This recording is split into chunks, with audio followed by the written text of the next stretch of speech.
Hello and welcome to my channel. This is chapter 5, of, let me see, Reflections of a Daily Life. Let's make it positive. So Reflections of a Daily Life, I'm going to say that today I'd like to talk about that light at the end of the tunnel. I keep dreaming of like one day having it where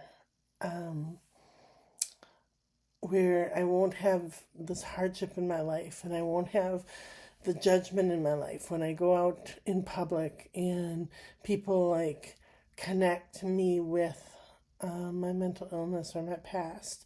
And I know it's been a long time. It's been like 15, 16 years now since it happened. But in my case, it was so severe that it's one of those that connects, like one connects with the other. Like they see me and they connect me with back then. And it's really hard to explain. A lot of people say, oh, nobody thinks about that anymore. Nobody thinks about you anymore. Nobody thinks about that situation anymore. But they don't see the face. And maybe that's because I'm an empath that I connect people people's reactions to me with my like with internally within myself. So like if I'm at a restaurant and I see somebody that I know from the past and he's like, hey, how is everybody doing, and then he sees me and he's like, you can just see the shift in the aura or the energy of him, and he turns into more of a reserved and held back kind of personality. And I don't know, it hurts. It still hurts me today, and I keep thinking, when is, I was asked, what is that light at the end of the tunnel that you're looking for? What do you want from this? And I guess the light at the end of the tunnel would be just to like slash it and make it where people don't look at me funny and don't give me dirty. It's not dirty looks. It's more like that shift of energy look. Like they have more of a reservation when they see me, or they remember. They click it together. The memory of what happened with because it was national news. It was very big. It was a large thing that happened with me and my kids when I was ill, and so everybody in the community knew, and it's almost like you get labeled with this awful image or headline or note, like there's an attachment, like they see me and they see that headline and it's attached to each other. I don't know if anybody else has ever had that in their life, but it's really hard to overcome that or see that light at the end of the tunnel from that. And so the light at the end of the tunnel, I would say that it would just be slashed, that it would be like flipped on its side, flipped on its head, and that I wouldn't have to like hide what happened or not tell people what happened, because it's not. And I never said it on YouTube. I never said what actually happened. It was awful. It was, it's one of those stories where the woman drives into the ocean with her children in the car and leaves the car and leaves her children in the car. I mean, that's how severe it was. And that wasn't me, but it was something similar to that. And so it's hard to say that people will ever understand, or people will ever have compassion, or people will ever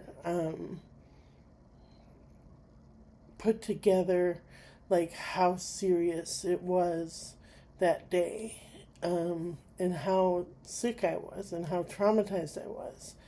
And then the factor of my kids. Will they ever be able to erase that memory from their brains? Will they ever be able to see me as somebody other than that person? I don't know. I don't know what the light at the end of the tunnel is. I don't. I wish I could say that it's going to be that I can say, oh, I'm over it. It's done. It's in the past, and it's okay. When people look at me like that, still today, and they will forever look at me like that because they don't understand. And so it's hard to see the light at the end of the tunnel, and it's hard to identify what that light at the end of the tunnel is. So, all right, these are the classic tarot cards, and we're going to pick one card for the one card for the past, one card for the present, and one card for the future. And there were a couple cards that fell on the floor there. So this card is for the past, and it's the Hierophant card.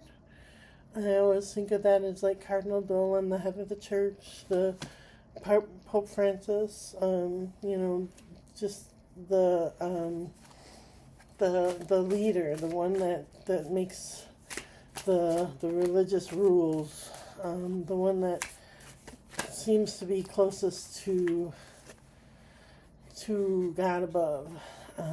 So that was for the past. This one is for right now, and that's the High Priestess.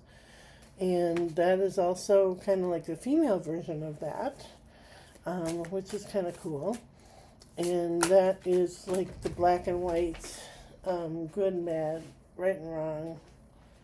And the future or tomorrow card is the King of Cups, which is like St. Joseph in my opinion, which is like that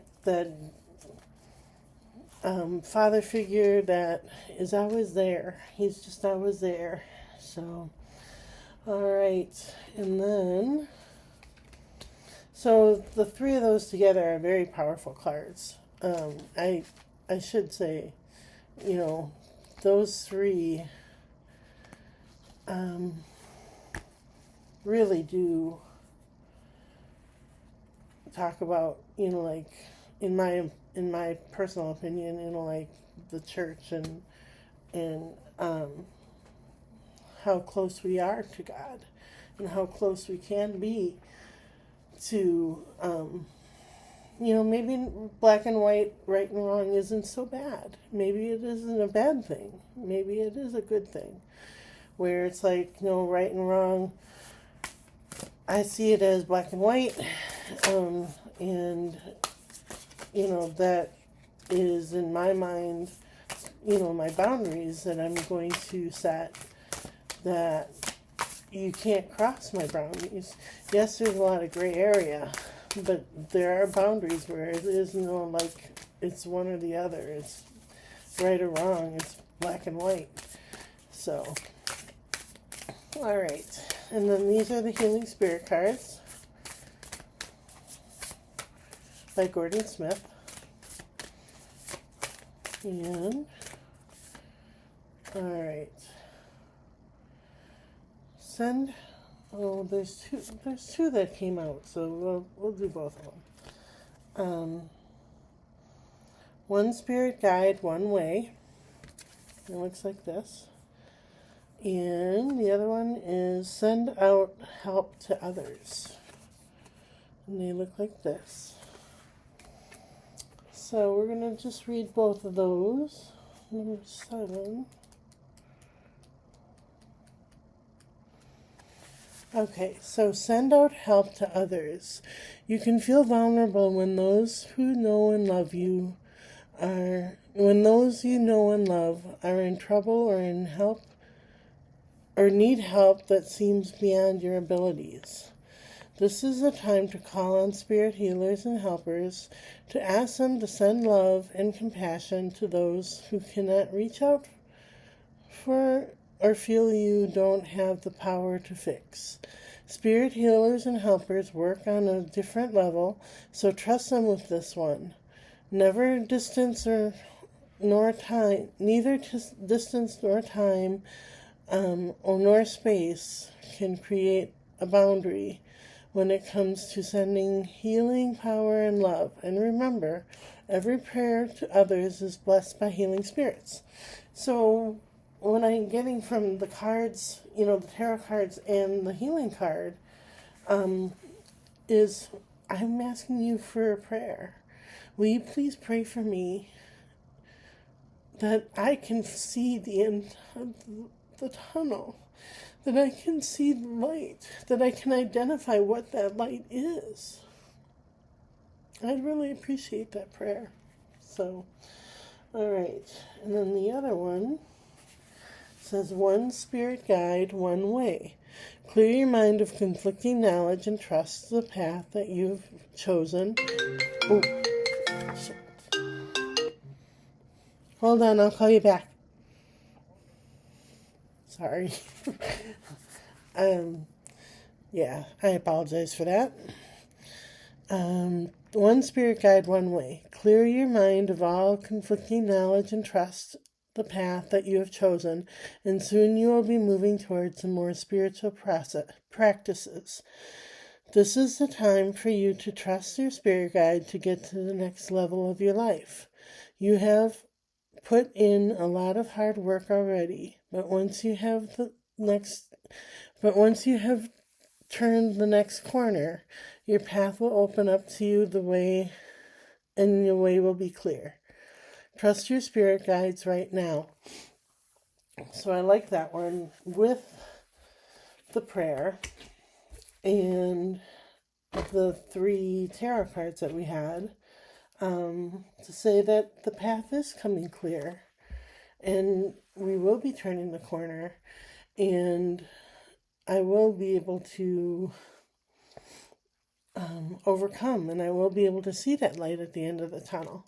And with your help, to pray for me, to say, let her see the light. Let her see what the end result is. And let her see what the happy ending can be. I would really appreciate that. So, all right, I apologize for the lengthy video and for the phone call. I will call him right back, and I hope everybody has a really nice day.